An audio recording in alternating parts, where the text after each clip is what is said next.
Hey listeners, last year was our 15th year of the best in food storytelling. As we head into 2025, we're kicking off a contest in collaboration with the podcast series Feast and Harmony and Sixth Man, where you have the opportunity to win a 4-night cruise for 2 on Chefs Making Waves, a food, wine, and spirits festival at sea. When you donate to HRN, you'll be entered for the chance to win a porthole cabin for 2 on Chefs Making Waves, sailing May 5th through 9th, 2025, from Miami to Cozumel, Mexico on Norwegian Gem.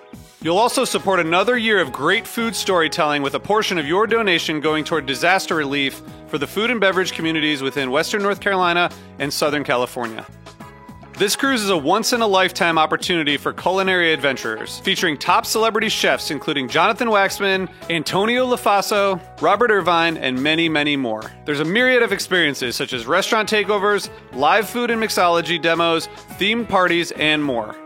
To enter your chance to win, please visit heritageradionetwork.org/cruise. Terms and conditions apply. You must be 21 or over to enter. That's heritageradionetwork.org/cruise. This episode is brought to you by Wisconsin Cheese. We've been making cheese in Wisconsin since before we were even a state, which may be one reason why we win so many awards for it. It's what happens when a whole state dreams in cheese. Find your next favorite cheese at wisconsincheese.com. You're listening to Heritage Radio Network.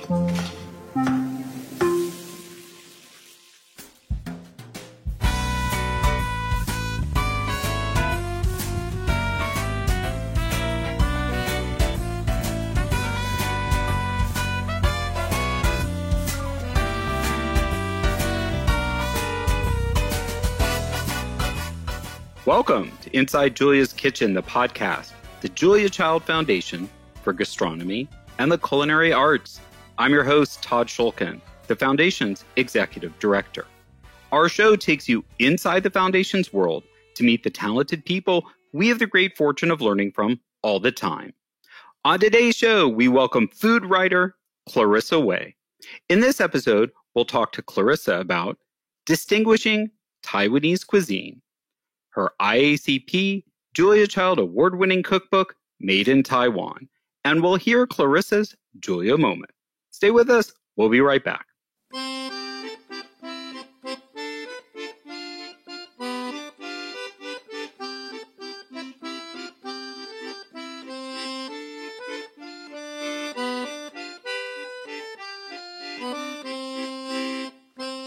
We're back with more regular episodes, dropping monthly in 2025. As always, we launch the conversation with an inspiration from Julia. Helping to professionalize the food world, particularly food writing, was of paramount importance to Julia. This led her to support other like-minded cooking teachers who had started a professional organization to share best practices and foster relationships among teachers, food writers, and chefs. Julia's enthusiastic participation helped grow the International Association of Culinary Professionals, also known as IACP, over the last 5 decades. Since the mid-1980s, IACP awards have become one of the industry's premier programs for cookbook acclaim, on par with those given by the James Beard Foundation for cookbooks. Many years ago, in recognition for her long-standing support, IACP created a cookbook award in Julia's honor.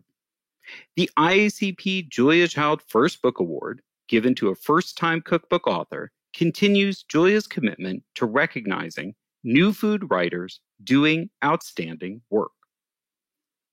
The foundation supplements the award with a $5,000 grant to help the author further their food writing career. In the last 6 years, grants have gone to Samin Nosrat for the acclaimed Salt, Fat, Acid, Heat, Nasdaravian for The Bottom of the Pot, Chef Johannes Gabriasis for Ethiopia, Claire Saffitz for Dessert Person, Christine Sahadi Whalen for Flavors of the Sun, and to Hannah Cha for The Vegan Chinese Kitchen. Search past episodes of Inside Julia's Kitchen for our conversations with these authors about their award-winning books. Joining this esteemed group is Clarissa Wei. Clarissa is an American writer and cookbook author born in Los Angeles. Her debut cookbook, Made in Taiwan, Recipes and Stories from the Island Nation, celebrates the food and culture of the country she now calls home. The cookbook won the 2024 IACP Julia Child First Book Award and was a finalist for the 2024 James Beard Award for Best International Cookbook. Clarissa's writing has appeared in the New York Times, The New Yorker, and Foreign Policy, among other publications. She was previously a senior reporter at Goldthread, a video-centric imprint of the South China Morning Post. She's currently working on her second cookbook, Sitting the Month, to be published by Norton in 2026. Clarissa joins us today to give us a primer on what makes Taiwanese food distinct and tell us more about receiving the IACP award. Welcome to the podcast, Clarissa. Thank you so much for having me. It's such a pleasure to be here. Well, it's great to have you on. I'm looking forward to talking to you about your receiving the award and about your book. So let's start with what led you to even become a cookbook author in the first place. And then was it always an interest in focusing on Taiwanese food, or did that happen much later? Yeah, so I've been a food writer for 10, 15 years now. I don't even remember, straight out of college, I've been writing about food. And initially I was just writing about the food of Taiwan and food of China, but really focused on an American angle because I was born and raised in LA. I went to New York for college. And then as I did that more, I decided I wanted to be closer to the source. So I moved to Asia, moved to Taiwan, where my family is from. And when I finally moved to Asia and, lived here, I realized that the conversation about Taiwanese food was sort of stuck in the lens of the diaspora. In the States, people tell the stories of what they know. And when it comes to Taiwanese food, a lot of the second generation Taiwanese people like myself, they knew Taiwan from the lens of their parents. And when I moved to Taiwan as an adult, I saw that how people perceive Taiwanese food in Taiwan is very different from how Taiwanese Americans Americans perceive Taiwanese food. And that sort of motivated me to pitch and write a cookbook that reflects how Taiwanese food is viewed in Taiwan today. And I also felt this sense of urgency about it too, because Taiwan is continuously in sort of an existential crisis because of the geopolitical threats, but also because, as a relatively new democracy, the sense of what being Taiwanese changes a lot. And just as a journalist, I really wanted to capture that, but through the lens of food. And were you kind of referring to what happens to a lot of immigrant groups in America or other countries where the cultural heritage that comes with families kind of gets stuck in time? It ends up staying at the time at which the people immigrated, whereas back home things are continue to evolve and evolutionize and things like that. Is that kind of what you were talking about that you realized had happened? Yeah, 100%. And like you said, this isn't exclusive to Taiwanese immigrants or the Taiwanese group. And I think what it is, when the vast majority of Taiwanese people immigrated to America, this was during the economic boom in Taiwan. And that generation, when they left Taiwan, they had grown up in an era where they were taught that the food of Taiwan was very Chinese. And this was in the 60s to the 80s.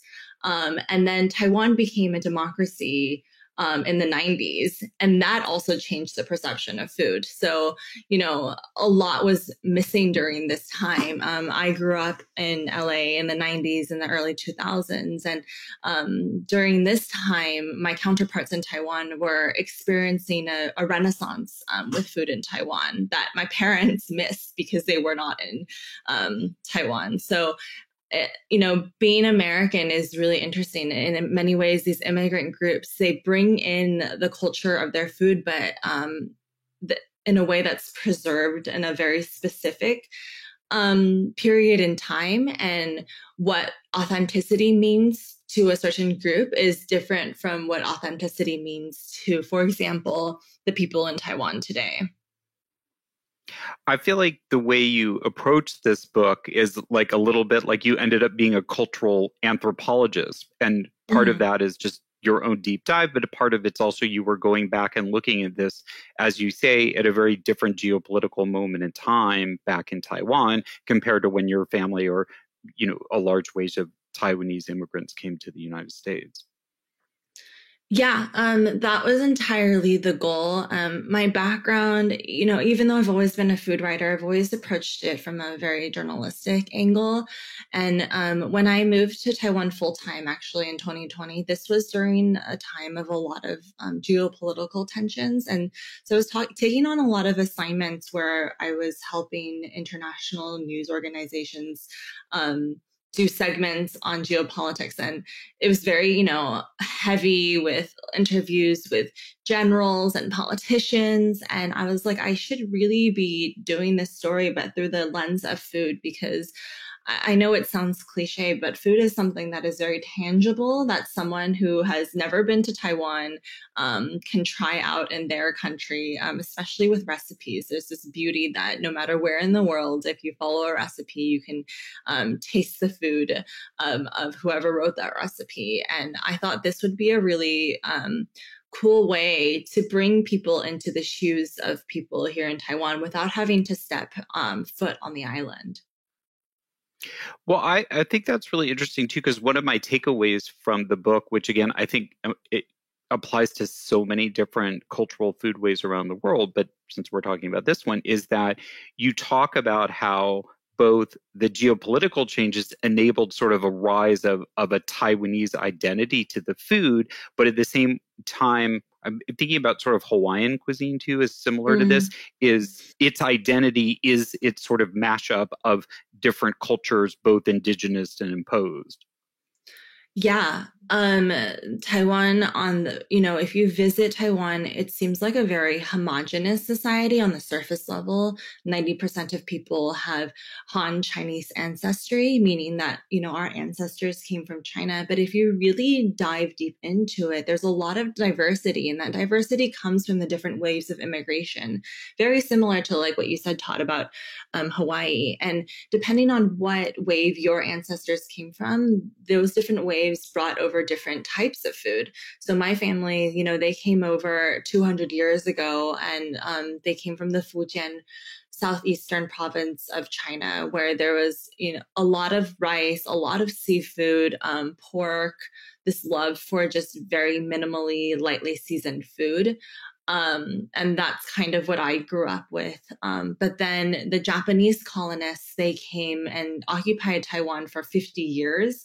And the core condiments in Taiwanese cooking, our basic building blocks, are very Japanese. More Japanese than Chinese, I would argue. And then we had the Chinese refugees who came over during the Chinese Civil War. And then they were the ones who brought over noodles and spice and these techniques that we didn't have before. And then something that a lot of people don't know is that America has had a huge influence in Taiwanese food culture.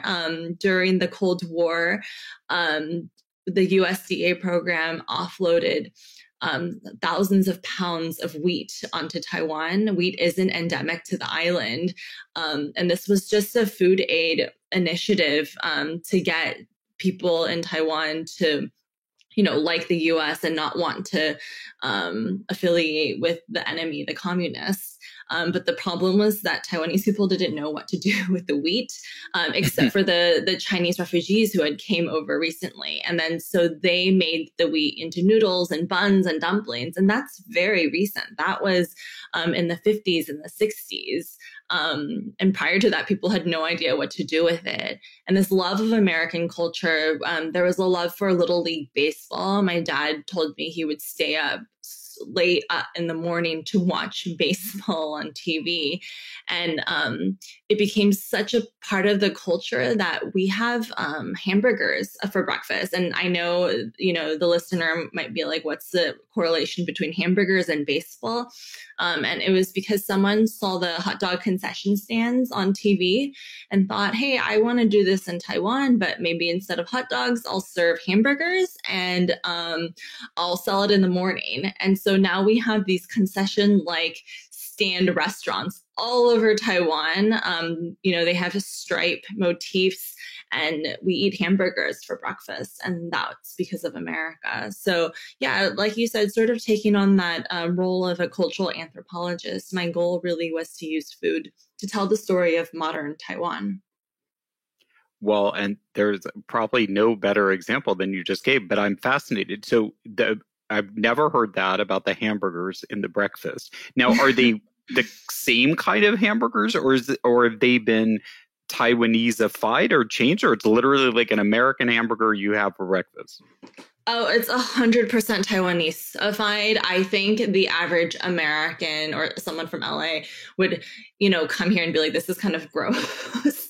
It's very different from what we're used to. It's a very low quality sweet pork patty in a low quality bun. And they slather sweet mayo on it with iceberg lettuce. It's nothing to write home about, but it's become a sort of comfort food for people. We also have steakhouses at night markets, but really bad cuts of meat with a lot of sweet black pepper sauce. That's a recipe in the book as well. It's not for the average American, people would be like, what is this? This is a bastardized version of American food. But for people in Taiwan who were here, in the 60s and 80s, that's their version of comfort food, because there was this aspirational desire to make American food. And most people here had not gone to America. They just saw what they saw on television. And this was their answer to it. And, now in 2025, these dishes, steak, hamburgers, we also have fried chicken, Taiwanese style fried chicken, has become such an integral part of the Taiwanese culinary repertoire that I would argue it's just as authentically Taiwanese as any other dish.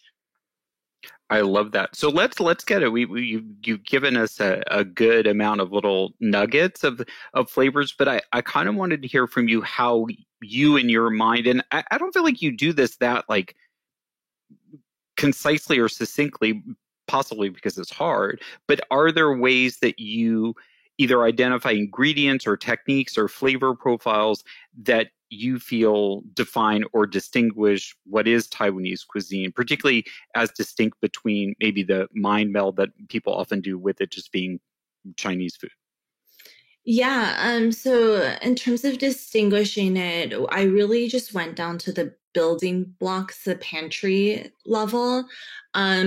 I spent my whole life before I moved here in LA, and I was always really kind of confused being from LA, because when you go to 99 Ranch or any big Asian supermarket, we literally have the best options in the world. We have all the options to the point where you just grab whatever you grab. But when I came to Taiwan and I went to a traditional, we call it a gamadiam. It's kind of like a bodega, or it's a small open hole in a wall where you just get all your pantry items. There's very little refrigeration. I noticed how limited we were in our types of soy sauce, our types of vinegar. And then I was really able to narrow down what, the building blocks of Taiwanese cuisine is, because when you're in the States, you have access to all of these types of soy sauces and condiments. So it's hard to really figure out what actually is Taiwanese. And so when I was able to identify, for example, we'll use the example of soy sauce. In Taiwan, we don't use light or dark soy sauce. Some people do, but most generally, we just have this all-purpose soy sauce, very similar to Japanese shoyu. And it's because when Taiwan was the colony of Japan, we were colonized for 50 years, Japan sort of standardized or took over our soy sauce production.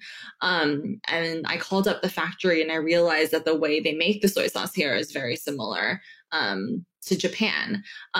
Same with our black vinegar. So our black vinegar is actually more similar to Japanese Worcester sauce. which is a riff off of English Worcestershire sauce, than it is to Chinese black vinegar. It's an infusion of fruits and vegetables in a basic rice vinegar. So anyways, on a very technical level, I was just trying to figure out how our condiments and how our core pantry staples were made. And I realized that most of it was more Japanese than Chinese. Technique-wise, I would say we're very similar to China. But then again, East Asia, in terms of cooking techniques, there's a lot of similarities.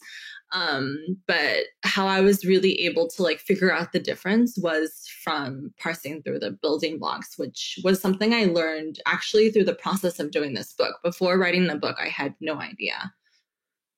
And by building blocks, you mean the processes by which certain dishes and recipes are kind of composed or compiled? Just the pantry staples like soy sauce, oil, vinegar, rice. Oh, okay. Yeah.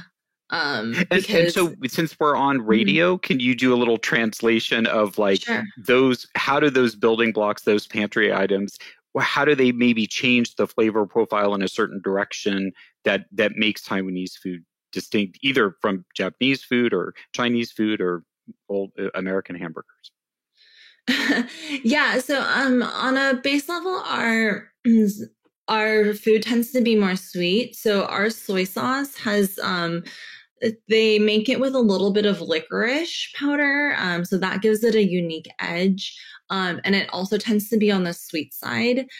So as opposed to if you're making, for example, let's just use braised pork over rice. A lot of recipes in English online, they'll call for dark and light soy sauce. That creates a very different flavor profile than if you're using Taiwanese soy sauce. If you're using Taiwanese soy sauce, you just get a much sweeter, almost licorice-y braise. If you're using dark and light soy sauce, which are ingredients from southern China, you usually get something that's a little bit saltier and more intense and darkly colored. So this is on a very minute level. And if you aren't paying attention or if you've never been to Taiwan, there's absolutely no way you will know the difference. But being here, I was able to sort of figure out that difference. And because I wanted my book to be a reflection of how people cook in Taiwan today, I was very insistent on including these ingredients in my book. No, that makes sense. I mean, I'm also struck by, one of the raging debates in America, right, of what mayonnaise you use, and that tends to have a sort of Mason-Dixon line thing. But of course, that creates, it's good. They're going to have they're both going to take like mayonnaise, but they're going to have slightly different flavor profiles, which will change the sort of tang, sweetness, or saltiness of the dish. Same if you use Kewpie, the Japanese mayonnaise. Is that a good analogy of what? Oh no, that's exactly the analogy. And I think America's great because there's just so many options there, and it also depends on your family in the States and where you came from. But Taiwan, we've been an island and I sort of isolated, and I had easier, like living in LA, it was easier for me to get Chinese condiments than it is for me in Taipei today. I can't get any of like the Sichuan peppercorns or like the fermented broad bean paste that I did when I was living in LA as easily. And that's kind of fascinating to me because technically I'm closer to China than I was in LA, but I felt like I had better Chinese food in LA than I do in Taiwan. I like crave authentic Chinese food all the time. Well, I think, and I'm no expert on this, but I also think for a wider audience that may or may not live in an area that has a large Asian immigrant population, you also, like in LA, you have these major Asian grocery stores, and they might be in an ethnically specific area, but they will they're carry an amazing array of imported products that are often, as you say, imported from all over Asia. And they might have Korean or Japanese and Chinese imports all in the same store, but people might, if you live in Koreatown in LA, you might associate it with being a Korean grocery store. Is that kind of what you're talking about? Yeah. And even if you're not living in a major metropolitan city close to Asian restaurants, you can order these things online and get it to you the next day. Whereas if I want to order something very like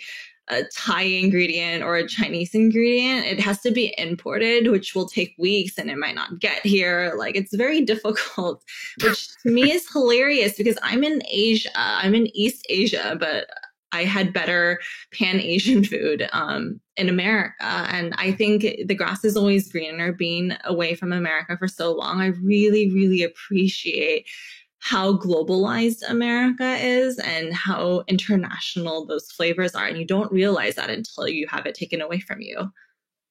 Well, back to even what we talked about, I've done some interviews with different Hawaiian chefs, and it's a kind of similar refrain.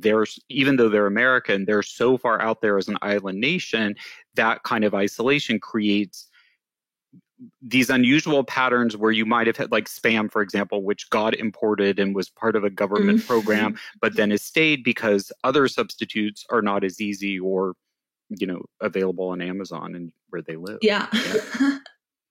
All right, we're going to take a break and we'll be back with more from Clarissa Wei to talk about her IACP Julia Child First Book award-winning cookbook, Made in Taiwan.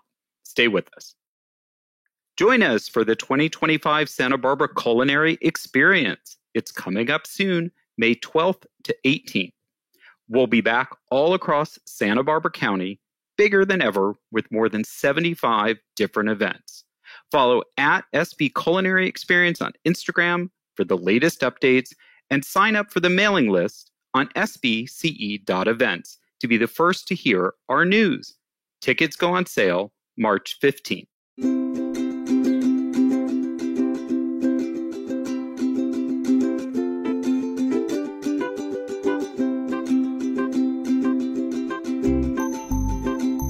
This episode is brought to you by Wisconsin Cheese. There's a reason when you think of Wisconsin, you think cheese. Cheese is a huge part of Wisconsin's history and future. In Wisconsin, the state of cheese, the tradition of cheese-making excellence began 180 years ago, before Wisconsin was recognized as a state. Immigrants traveled to settle in this lush green hills of Wisconsin, bringing their cheese-making traditions with them. These storied skills, combined with the freshest milk available, created a cheese-making culture that is uniquely Wisconsin. Wisconsin's 1,200 cheesemakers, many of whom are third and fourth generation, continue to pass on old world traditions while adopting modern innovations in cheese-making craftsmanship. Find your next favorite cheese at wisconsincheese.com. Welcome back. We're talking to food writer Clarissa Wei about her IACP Julia Child First Book award-winning cookbook, Made in Taiwan. So, Clarissa, one of the things we were talking about, all these different flavor profiles and different kind of unique dishes and how some things are familiar, but then a little bit different. But one of the things I was struck by, which sounds a little bit silly, but I think is true, is obviously rice is very much a staple of East Asian, even South Asian cuisine. But I felt like in the cookbook, there is like a way to use rice every which way and over and turning it into different consistencies and things like that. So I was just curious to talk to you more about how you see the role of rice in Taiwanese dishes. And if you think that, a lot of the Taiwanese cooking that you saw or you documented does actually use rice in a more diverse way. Yeah, I, before moving to Taiwan, never really thought that deeply about rice. It was just something that even though I ate it every single day, my parents are Taiwanese and we have a rice cooker at home and it was like the base carb, but I never really thought about it. And then when I was writing this cookbook, I realized there are so many different varieties in Taiwan and like the different varieties tell a story about Taiwan. So when the Chinese immigrants first came to Taiwan in the 16th to 18th century, they brought over a long grain rice because long grain grows really well in subtropical climates. Taiwan is in the subtropics. And if you think about like Southeast Asia, right, that's, jasmine rice, that's a long grain. If you think about India, they have basmati, that's also a long grain. So naturally it would make sense that we had a long grain rice here in Taiwan. And long grain, it's if you've had it before, if you think you're at an Indian restaurant or a Thai restaurant, the kernels don't stick to each other. It's longer and it's not as sticky versus short grain. If you're thinking about Japanese cuisine, the grains are shorter and then it's really sticky. You can sort of mash it together and it'll form a rice ball really easily. And what was interesting was when the Japanese came, they really craved their short grain rice in Japan, but it just did not grow well on Taiwanese soil. So what they did was they spent 10 years on a mountain close to Taipei trying to force breed their short grain rice. And when they did it, they named it after a mythical mountain, Mount Ponglai. And to this day, the short grain rice is now our rice of choice. That's the rice we eat every single day in Taiwan on the dinner table.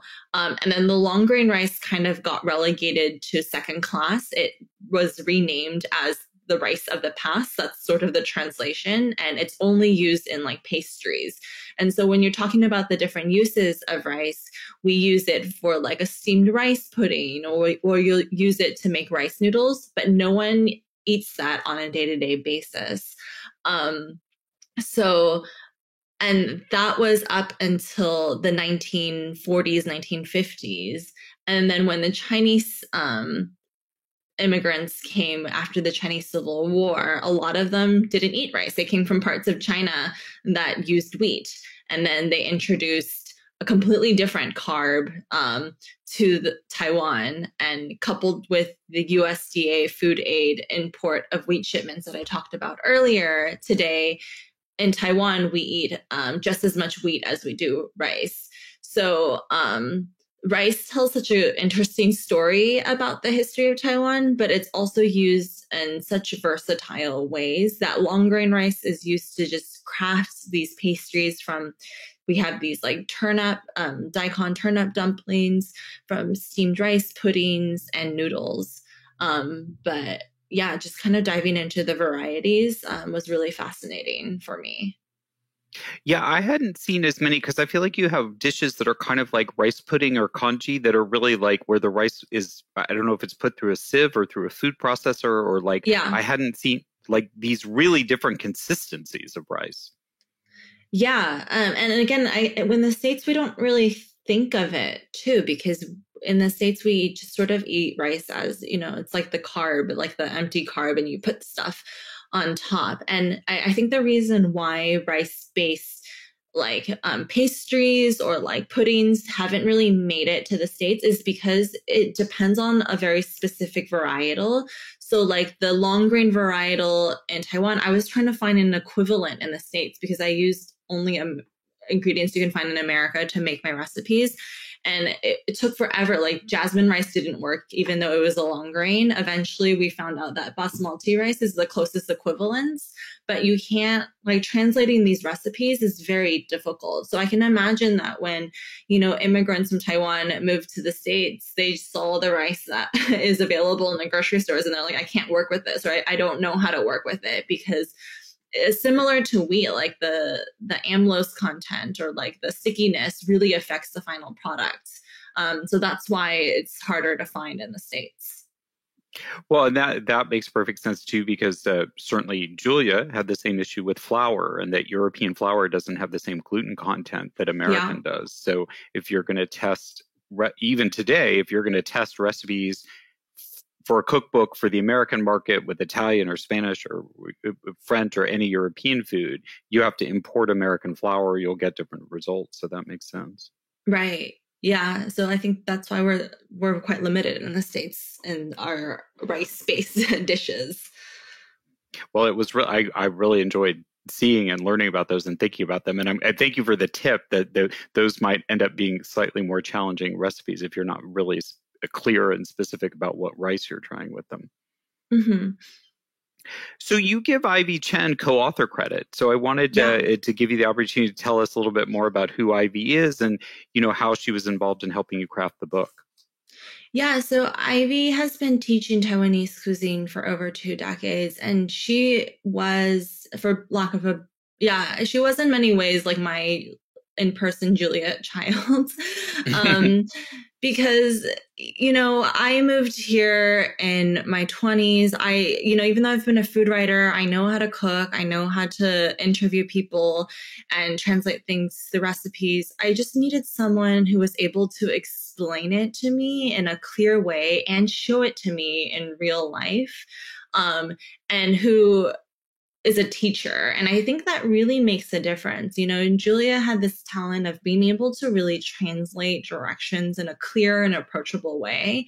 And Ivy was that for me. And I thought, how amazing would it be to have someone provide that, not just for me, but for the readers as well. As a journalist, how I created a lot of these recipes I would just go to these home cooks and ask them to do the recipe for me, or I would have some people write it down. But if you're not a teacher, if you're not someone who knows how to give instructions, a lot of these things are lost in translation. And a lot of these things I know I would be oblivious to. So Ivy sort of provided the foundation for a lot of these techniques and helped standardize things all throughout. And she was kind of that final taste tester as well, being like, okay, this doesn't actually reflect what we eat here in Taiwan because of this. Because food is so subjective, right? So even though I went to a specific home cook, they might have a variety that they eat at home. But because Ivy has been sort of studying this cuisine and has a broad knowledge of it, she was able to anchor us in something that was more democratic or something that is more commonly seen throughout Taiwan. And this book was never about me. I rarely write about myself in the book. I don't like centering myself. I really wanted to tell the food of Taiwan, and bringing on Ivy was such a great decision because I think it offered the book and readers a level of intimacy to the food that I wouldn't have gotten otherwise. Because there are so many people who think, yeah, you can go to a country and write a book about that country, even though I am Taiwanese, but having someone who's been doing this for 20 years, who was born here, who is a teacher of that cuisine, help you with that is incredible. And I my current book that I'm writing right now, I also brought on an expert. And I just think asking for help, bringing in people who know more than you do, it really adds a level to a cookbook that I hope more people can do. Well, it seems to me she was maybe more like your Simca in the sense that she was really this voice of authenticity, but you, like Julia, in some ways were interpreting it for a different audience that would also come at the information maybe in a slightly different way than Ivy might have been used to. Yeah, no, that's true. Though there are just many times where I was confused about a technique or how to make things that I would just go to her and she would help me. And I think also in this information age where you think you can Google everything, that's actually not true of cuisine. Right now, it feels like that you can just go on Google or TikTok and Instagram, type in a recipe and you'll get the directions. But when you're trying to document a cuisine of a people, of a place, some of those things have not been translated yet. Some of those things have not been unearthed yet. And having that resource was absolutely invaluable for me. Well, I find that with something like choux pastry. I have seen it taught so many times, but until you actually do it and until you screw it up and then someone shows you what you're doing wrong, it's like you can watch all the videos or demos you want, but there are certain techniques in food that you just have to practice to figure out. And then 100%. It helps if you had a teacher who's saying, oh, well, this is why it didn't turn out. You did this wrong. Or, on Thursdays when it's humid, you might want to add extra water or whatever. Yeah, 100%. And I remember we had a recipe for Taiwanese ice cream. And Taiwanese ice cream is different than Western style ice creams in that traditionally we didn't have dairy here. And as a thickener, we used starch. And instead of dairy, they had imported milk powder, again, from the States. And the texture, obviously, because of these elements, is very different. It's a little bit more powdery and chalky. And I really wanted to capture that, even though, again, to like most Westerners, like, why would I want to have chalky ice cream? But I think it tells a story of Taiwan. And I just could not figure out the texture, and Ivy couldn't figure it out. And I almost gave up on it. I was like, let's just tell people to buy ice cream from the grocery store and like add it to the dish and call it a day. Like, Western ice cream is still better than this, like if you're looking at it from a holistic level. But Ivy would not give up. And after like a couple of weeks, she just like came knocking on my door with like 3 Tupperwares full of ice cream. And she was like, I finally got it. So just having that persistence and just trial and error works miracles. And this book was so much of that was like this. That's so neat. So is she actually like a cooking teacher, has a cooking school, or it's a little more informal than that? Well, she does one-on-one classes. The courses are in her home. She started off as a home cook, but then took some formal cooking classes. But most of her stuff she's self-taught. And she does cooking classes in English for people who are visiting Taiwan. So if anyone is in Taiwan, you can just look up Ivy Chen Cooking Classes Taipei, and she's more than happy to do a private lesson. That's so cool. I'm glad we fit that in. That's great to know. Yeah. So for those who haven't yet seen or read the book or bought the book, but soon will, I thought maybe you could highlight a recipe too, particularly if you don't already routinely cook Chinese food or have ever experienced Taiwanese food. Like, are there a couple of recipes you might point out, or like a good place to start or to get your feet wet? Yeah, I really like the braised pork belly over rice. It's the braised pork is just minced pork belly, and then you're just braising it with soy sauce, shallots, garlic, sugar, broth. And in the book, it's you put it over stovetop, but you can also pop it in an Instant Pot. Just put a little bit less water, and that for me is kind of my like. I'll make a big batch of it in the beginning of the week and freeze it, and it becomes, an easy dinner or lunch for my family. And I would say the flavors also really reflect what we have in Taiwan. It's sweeter pork, soy sauce. So that's a easy one to get started with.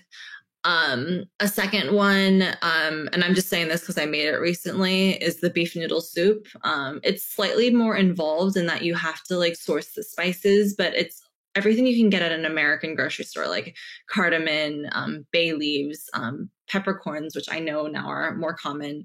And then you, again, just braise the beef with soy sauce, some like spicy chili bean paste that you can find easily online. And I got this recipe from the all-time champion of the annual beef noodle soup competition in Taiwan. And I think he's won like 5 times. Like, he's won so many times, he's now a judge, like he can't compete it anymore. And this dish is so good that I don't actually go out and order beef noodle soup anymore from restaurants here, because his version is just pristine. And I know Ivy told me she like learned a thing or two from his recipe as well, which is incredible because she makes a fantastic rendition and she's been doing her recipe for decades already. So these are the 2 starter recipes I would recommend for folks.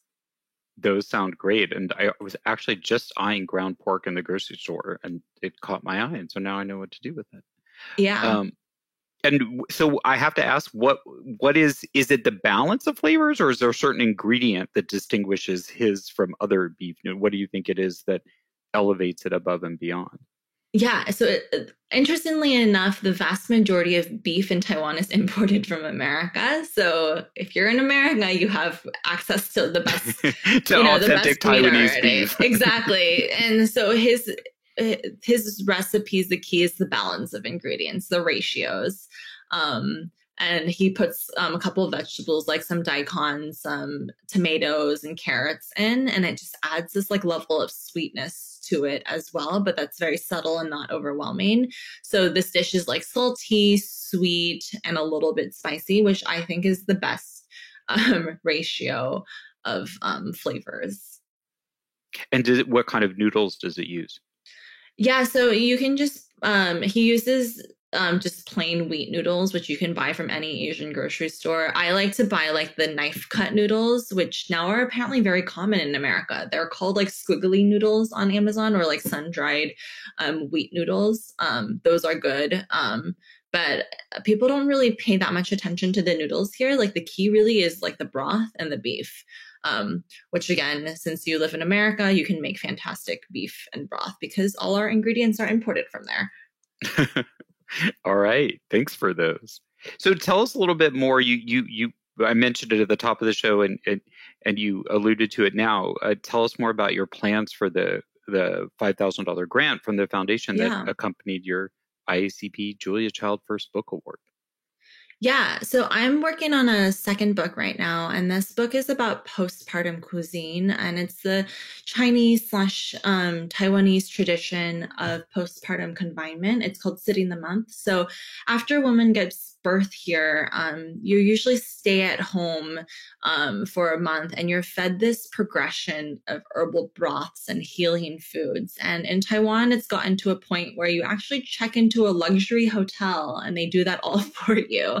And that's what I did when I gave birth to my son a year and a half ago. I checked into this luxury hotel where I was fed these gorgeous broths and balanced meals and teas. I don't think I was served a drop of water. I was just served herbal teas nonstop for a month. And they take care of your baby and the mom just relaxes. And so my next cookbook is about sort of documenting these recipes, because I know for a lot of parents in the West, people want to eat healthy. They want to recover after they've given birth, but they don't know where to start. And this is a sort of ancient and traditional practice all throughout the Chinese-speaking world. They also do it in Korea and Japan. So with that 5,000, I'm bringing on experts similar to what I did with Ivy with my first cookbook, Made in Taiwan. So with this, I have a Chinese herbalist on board who's providing me sort of the base foundation of a lot of these soups. And I also want to bring in a Chinese medicine doctor to fact check the recipes and just give more context behind it. Because again, I'm coming in with the same mentality as I did with Made in Taiwan, and that I'm a documentarian and anthropologist, if you will. And I'm just sort of trying to capture what I see, but I really have to default to the experts to give me more context. And especially having a doctor who would be able to give advice on, you want to have more of these herbs during your 3rd week or your 4th week. That would be very valuable. So that 5,000 goes entirely to, their fee and having them provide feedback on the manuscript, which I think will be very fun and valuable as well. That's so great to hear. It sounds like a really fascinating book. I have to ask you, because I had never heard of this practice. I'm not Asian, if that's not a secret to anyone who's seen my photo, but I am a big fan of the writer, who is also an Angelino, I think, called Lisa See. Do you ever read Lisa See's book? No, I haven't. She wrote a book, so she's most famous for a book called On Gold Mountain, which is she usually writes fiction, but she writes heavily researched historical fiction, usually about Asian, specifically Chinese culture. I think she's like a 1/4 Chinese. And okay. On Gold Mountain is this amazing book about the particularly Chinese immigration to Los Angeles and that story. But her most recent book, which is a work of fiction, it was called Ladies' Tan Circle of Women. And it's about a Chinese woman set, I don't know how many thousands of years ago, I can't remember which dynasty, who's a doctor. But in the gender hierarchical structure, and she's also like high class, which puts certain other restrictions. But there's a very elaborate depiction in the book of Sitting the Month, which was my first exposure to it, and it's in this historical context. So I highly recommend it. It's really fascinating. Yeah, so it's so cool that you brought that up, because I think a lot of the diaspora in America, they're, again, like sort of stuck in time. They sort of perceive Sitting the Month to be this archaic, you're staying at home, you can't move, and you have just like a lot of rice wine and the herbs are really bitter and you kind of have to suffer through it. But now in Asia, it's this treat, you're pampered. So that's kind of the ethos that I'm trying to bring with my book, that it doesn't have to be this like you're sitting at home and you can't go out or brush your hair or wash. Traditionally, you're not allowed to bathe at all or like eat anything cold. Nowadays, you're allowed to indulge a little bit, but you still have these benefits from the herbs. Well, I think it's also this fascinating idea of in our society where everything is pressure and go, go, go, and you have to do this and that. It's a really almost opposite way of thinking about things, especially compared to American culture. You know, I lived in Europe for quite a while. There, many people take maternity leave for a year. That's not uncommon at all. It's pretty standard, whereas that would be quite exceptional in most places in the States. And so there's just, you know, there isn't one way of thinking about these things. And sometimes there are possibly healthier ways of thinking about these things. Yeah. Yeah, and we'll see how people respond to it. I'm a little bit worried the herbs might feel inaccessible to people, but I do think there is this, you know, thirst for knowledge of how to heal your body after giving birth. Well, and I think there's been a growing movement in alternative medicine all across the States, and even places that don't have large Asian American populations, they still might have a Chinese medicine doctor who's an herbalist, and these approaches, and particularly people who are not finding satisfaction in typical medical practices are reaching out to them. Right. I think people will really spark to it. So looking forward to that. We're going to take another break, and when we come back, we'll hear Clarissa's Julia moment. Let us know what you think of today's show. Send us an email or a voice memo to contact@juliachildfoundation.org. We'll be right back. When you flip anything, you just have to have the courage of your convictions, particularly if it's sort of a loose mass like this. Well, that didn't go very well. See, when I flipped it, I didn't have the courage to do it the way I should have. But you can always pick it up, and if you're alone in the kitchen, who is going to see? From Julia's immortal words, we move into our last segment, which we call the Julia moment. Here's when we ask our guests to share their favorite Julia memory, moment, or how she's inspired them in their career. All right, Clarissa, what's your Julia moment? Yeah, so I think she has a quote from her book, My Life in France, where she says something along the lines where, you know, you're not born a great cook, you learn by doing. And that has really inspired me because I think with Taiwanese cuisine, or when people who haven't tried Taiwanese cuisine, they sort of look at the recipes and they're just like, oh, this is really intimidating. These techniques are unlike anything I've ever seen. And personally, when I was writing this book, I was like, this is really hard. You know, you're making these like thin, crepe-like skins from scratch where you're wrapping in ingredients. You're doing these like rice puddings where the texture is very different. And it's really, truly unlike anything in the Western world. And I failed so many times. And, you know, just by watching Ivy, by failing so many times, I finally got it. And that has sort of been an encouragement for me, similar to how Julia sort of popularized French cuisine for America. As I'm dealing with Taiwanese cuisine, sometimes I'm just like, can people get it? And I have to remind myself that yes, people can understand, but they have to do it, you know, by practice. And it's my job to write the recipes or transmit the recipes in a way that's approachable for people. And I tell myself all the time not to be discouraged, to just keep at it. But sometimes it does feel like I'm treading untreaded on territory when I'm trying to do these complex techniques that no one has really written about. But yeah, I think just her ethos of, you know, keep at it, and sort of mirroring how she was able to decode or transmit the techniques of a cuisine that at that time most Americans weren't entirely or completely familiar with. I try to keep that in mind with my own work. I think that's a great one, the learn by doing. And while you're talking, I had this image of Julia getting really close to you and Ivy as Ivy was showing you something and wanting to, learn in the same way that you were, and also replicating it and finding, it took many tries before getting it even close. So I think that's a great Julia moment. Yeah.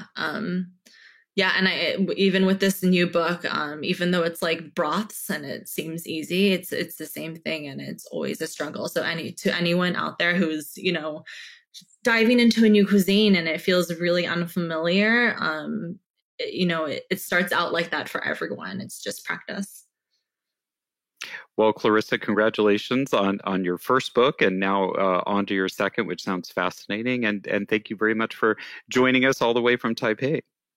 Yeah, thank you so much. And thank you so much for the support from the foundation as well. Having the support and the recognition has, it's really motivating because, I'm here in Taiwan by myself, chipping away at books, interviewing people, and it feels really isolating. But to know that there's, people before me who have done this, and the support of, the foundation means a lot to me. Well, it's our pleasure. Keep up the good work. We'll look forward to having you back on when Sitting the Month is winning awards. So no pressure, though, of course. Thanks, everyone, for joining us. The cookbook is Made in Taiwan, Recipes and Stories from the Island Nation by Clarissa Wei, published by Simon Element in 2023. Ask or search for it at your favorite bookseller. For more, it's at Dear Clarissa on Instagram, or check out clarissawei.com. Find more episodes of Inside Julia's Kitchen on juliachildfoundation.org, heritageradionetwork.org, or wherever you get your podcasts. Please follow at Julia Child on Facebook and at Julia Child Foundation on Instagram and Threads.